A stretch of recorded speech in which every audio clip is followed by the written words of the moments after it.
Hello friends, welcome to job शुरू। दोस्तों, हम लोग इस वीडियो में बात करेंगे उत्तर प्रदेश पुलिस वैकेंसी की। आप लोगों को पता है यूपी गवर्नमेंट जो है लगभग 53,000 पदों पर जो है कांस्टेबल की वैकेंसी निकालने वाली है और इसको लेके जो है बहुत गहमा गहमी चल रही है। इस वीडियो में बात करेंगे इसके फिजिकल स्टैंडर्ड टेस्ट की कि इसमें आपकी हाइट जो है कितनी होनी चाहिए, वेट कितना होना चाहिए, इस सब के बारे में आपको डिटेल में जानकारी दी जाएगी। तो चलिए स्टार्ट करते हैं। तो अगर आपकी बात करें हाइट की, इसमें सबसे पहले आपका लिखित एग्जाम होगा जैसा कि पिछली बार हुआ था। तो इसमें रिटन एग्जाम पास कर लेने के बाद आपकी हाइट मापी जाएगी। हाइट में क्या होगा, अगर आप अनरिजर्व या फिर अन्य पिछड़ा वर्ग या फिर अनुसूचित जाति के मेल कैंडिडेट हैं तो आपकी हाइट मिनिमम 168 सेंटीमीटर होनी चाहिए, 168 सेंटीमीटर। लेकिन अगर आप अनुसूचित जनजाति यानी कि एसटी कैटेगरी में अप्लाई करते हैं तो आपकी हाइट जो है 160 सेंटीमीटर होनी चाहिए। ये हाइट जो है मेल कैंडिडेट की है। अगर एसटी कैटेगरी में है तो 160 सेंटीमीटर, बाकी सभी कैटेगरी के लिए 168 सेंटीमीटर होना चाहिए।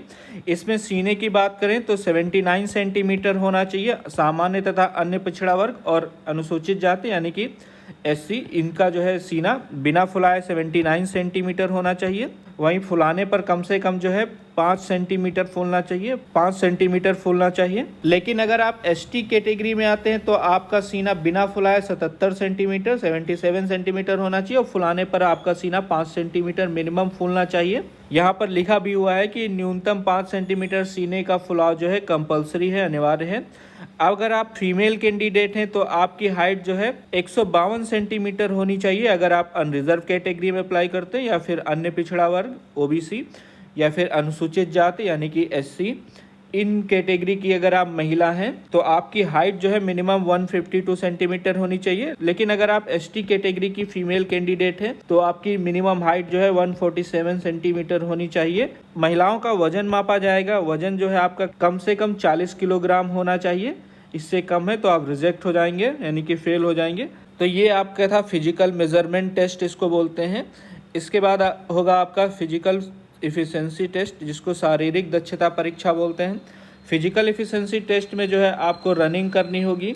तो रनिंग करने के लिए अगर आप मेल कैंडिडेट हैं तो आपको 4.8 किलोमीटर जो है रनिंग करनी होगी। इसके लिए आपको 25 मिनट का टाइम दिया जाएगा। 25 मिनट में 4.8 किलोमीटर आपको दौड़ना होगा। लेकिन अगर आप फीमेल कैंडिडेट हैं तो आपको 2.4 किलोमीटर दौड़ना होगा।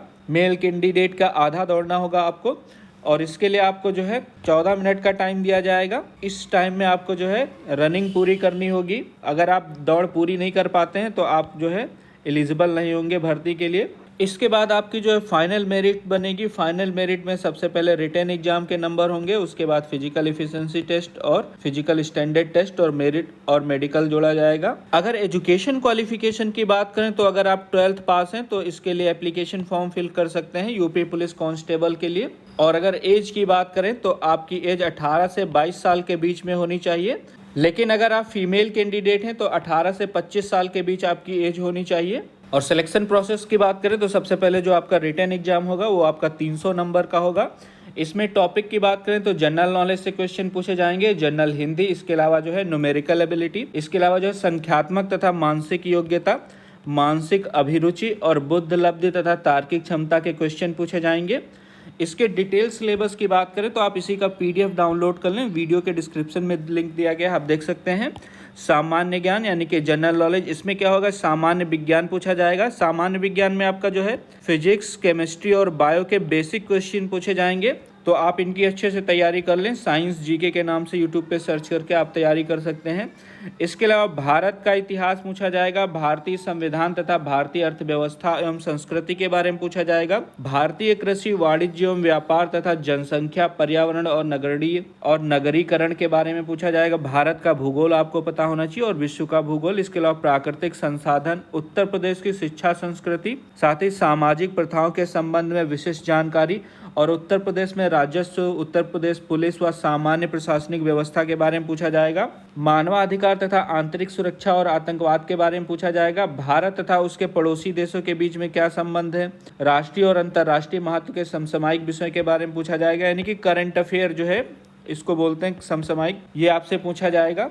साथ ही राष्ट्रीय और अंतर्राष्ट्रीय संगठनों के बारे में आपको पता होना चाहिए, विमुद्रीकरण और उसका प्रभाव, साइबर क्राइम वस्तु एवं सेवा कर, पुरस्कार और सम्मान, देश और राजधानी मुद्राएं तथा महत्वपूर्ण दिवस, अनुसंधान एवं खोज तथा पुस्तक, उनके लेखक और सोशल मीडिया कम्युनिकेशन, ये सारी चीज़ें आपसे पूछी जाएंगी।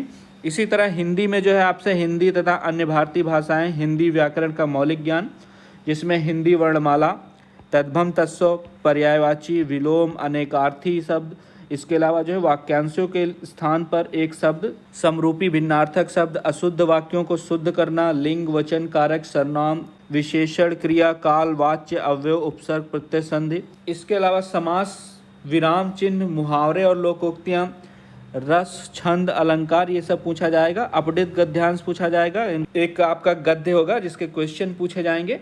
इन सब के अलावा प्रसिद्ध कवि, लेखक और उनकी जो है प्रसिद्ध रचनाएं, साथ ही हिंदी भाषा में पुरस्कार और विविध मतलब हिंदी से रिलेटेड और भी जानकारी जो है बेसिक वो आपसे पूछी जाएगी। इसी तरह आपका संख्यात्मक योग्यता का सिलेबस दिया गया है और मानसिक योग्यता का सिलेबस है। मानसिक अभिरुचि, बुद्धिलब्धि तथा तार्किक क्षमता का सिलेबस दिया गया है। इसमें जो है PDF का लिंक वीडियो के डिस्क्रिप्शन में दे दिया गया, आप वहां से डाउनलोड कर लें और इससे रिलेटेड कोई जानकारी चाहते हैं तो मुझसे कमेंट सेक्शन में पूछ सकते हैं। ये वीडियो देखने के लिए और मेरे साथ बने रहने के लिए आपका बहुत बहुत धन्यवाद।